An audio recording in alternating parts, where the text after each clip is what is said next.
बिस्मिल्लाहिर्रहमानिर्रहीम। अस्सलाम वालेकुम। My name is Mohammad Sharif. You are watching Sindhi knowledge factory channel. असीं पंहिंजे कोर्स खे वधाईंदे हिकु ॿी क्लास सां हाज़िर आहियूं ऐं हिन क्लास में असीं मॉडल वर्ब में शुड ऐं मस्ट खे पढ़ंदासूं। शुड किथे इस्तेमालु थींदो आहे, मस्ट किथे इस्तेमालु थींदो आहे। छाकाणि त शुड जी माना बि खपे या घुरिजे आहे ऐं मस्ट जी माना बि खपे ऐं घुरिजे आहे। ॿिन्ही जो जुमलनि में साॻियो किरदारु हूंदो आहे ऐं साॻे जुमिले में यानी कि जिते असीं शुड इस्तेमालु करे सघूं था उते ई असीं मस्ट इस्तेमालु करे सघूं था ऐं जिते असीं मस्ट जो इस्तेमालु कंदा आहियूं हुते असीं शुड बि इस्तेमालु करे सघूं था।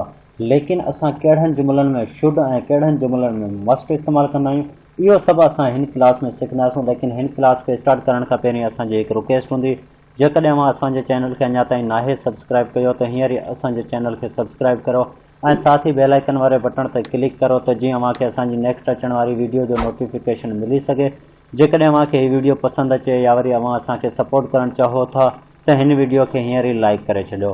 स्टार्ट कंदा आहियूं। सभ खां पहिरीं असीं स्टार्ट कंदासीं शुड खां। त शुड असीं किथे इस्तेमालु कंदा आहियूं?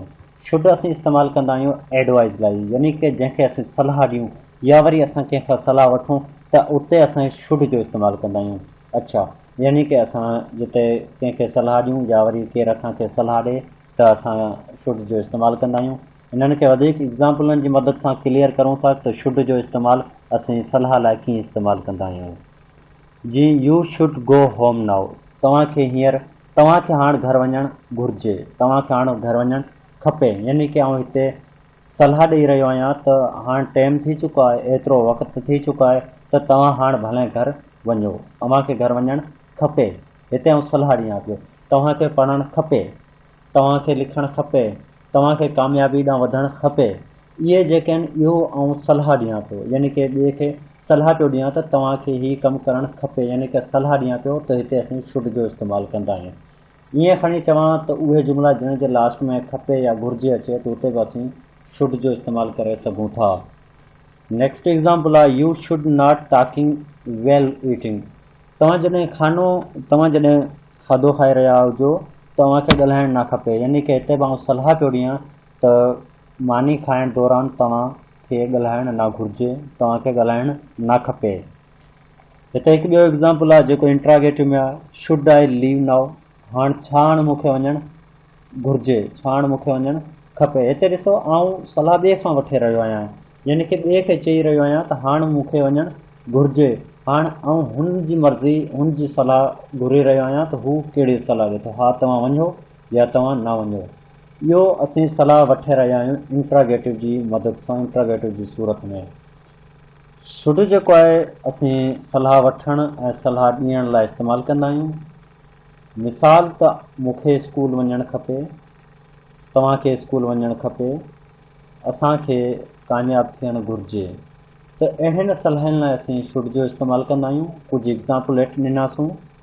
U should go home now, you should not talking well eating, should I leave now. He हो शुड जो इस्तेमालु। हाणे असां इस्तेमालु कंदासीं मस्ट जो। त मस्ट असां किथे इस्तेमालु कंदा आहियूं ऐं शुड ऐं मस्ट में डिफरेंस छा आहे? ठीकु आहे, मस्ट जो इस्तेमालु असीं कॉम्प्लेशन या ऑब्लिगेशन लाइ इस्तेमालु कंदा आहियूं।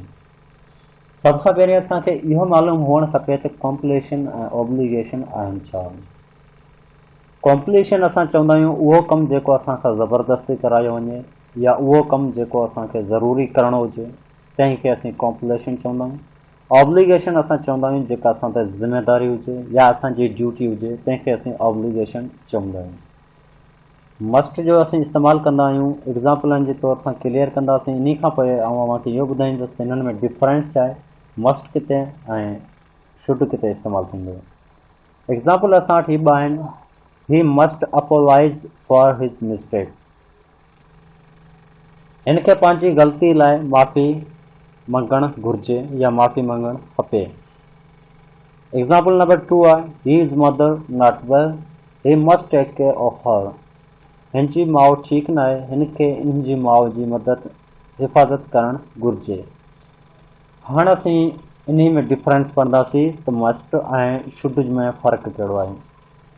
मस्ट असीं सलाह ॾियूं था, ऑब्लिगेशन बि असीं सलाह ॾियूं था। मस्ट में असां वटि जेको आहे चांस न हूंदा आहिनि ऐं शुड में जेको आहे असां वटि चांस हूंदा आहिनि। कीअं? जीअं त आउं तव्हांखे चवां त तव्हांखे घर वञणु खपे। जीअं कि असां हिकु एग्ज़ाम्पल कयोसीं, U should go home now, ऐं हिते असां चयोसीं तव्हांखे घर वञणु खपे, तव्हांखे घर वञणु घुरिजे।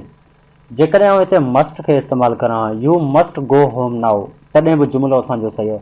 लेकिन हिते मस्ट अची वञे हा त माना असांखे एनी हाउ वञणु घुरिजे आहे, लाज़मी ज़रूरी वञणु खपे। हिते को चांस न हो त असीं वञूं या न वञूं, हिते असांजो को चांस न हो। लेकिन शुड जो इस्तेमालु आहे, यानी असां वटि चांस आहे त असां इहो कमु करूं या न करूं। जेकॾहिं मस्ट अची वञे त असांखे उहो कमु एनी हाउ करिणो आहे, कंहिं बि सूरत में उहो कमु करिणो आहे। मस्ट ऐं शुड में इहो ई फ़र्क़ु आहे, यानी कि शुड में असां वटि चांस हूंदो आहे ऐं मस्ट में असां वटि चांस न हूंदो आहे। मस्ट असांखे ज़रूरी करणो हूंदो आहे, लाज़मी करणो हूंदो आहे, ज़बरदस्ती करणो हूंदो आहे, जीअं कॉम्प्लेशन यानी कि करिणो ई करिणो आहे, ऑब्लिगेशन असांजी ज़िम्मेदारी असांखे लाज़मी करिणो आहे। शुड में असां सलाह ॾियूं था, ॻाल्हि साॻी आहे त शुड में असां वटि ऑप्शन हूंदो आहे त असां इहो कमु करूं या न करूं, ऐं मस्ट में असांखे एनी हाउ उहो कमु परफॉर्म करिणो आहे। उमेद करूं था त असां अव्हांखे मॉडल वर्ब में शुड ऐं मस्ट जो फ़र्क़ु ऐं शुड ऐं मस्ट जो इस्तेमालु पिणु सम्झ अची चुको हूंदो। शुड जेको असां सलाह लाइ ऐं मस्ट जेको असां ज़रूरी कॉम्प्लेशन ऐं ऑब्लिगेशन लाइ इस्तेमालु कंदा आहियूं, जेको हींअर असां पढ़ियोसीं ऐं सम्झोसीं। इंशाल्लाह असां हाणे नेक्स्ट क्लास सां मिलंदासूं। उन क्लास में असीं मॉडल वर्ड जो हिकु ॿियो काइंड उन खे डिफाइन कंदासूं, उन खे पढ़ंदासूं।